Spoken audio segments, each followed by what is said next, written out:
দর্শক, আজকে আমরা ফ্রেঞ্চ নাম্বার শিখব। তাহলে চলুন শুরু করা যাক। আ আ আ মানে হচ্ছে এক। দ দ দ দ মানে হচ্ছে দুই। থোয়া থোয়া থোয়া থোয়া মানে হচ্ছে তিন।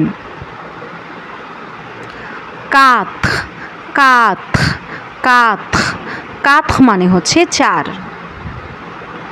স্যাঙ্ক স্যাঙ্ক স্যাঙ্ক স্যাঙ্ক মানে হচ্ছে পাঁচ। সিজ সিজ সিজ সিজ মানে হচ্ছে ছয়।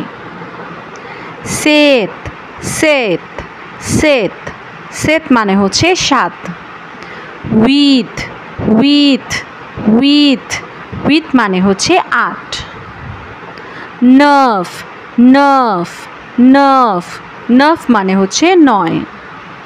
দিস দিস দিস দিস মানে হচ্ছে 10।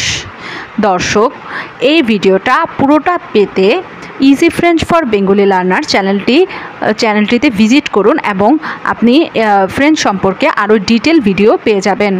এই রিলেটেড আরও ভিডিও পেতে easy French for Bengali learner চ্যানেলটি সাবস্ক্রাইব করে পাশেই থাকুন। ধন্যবাদ।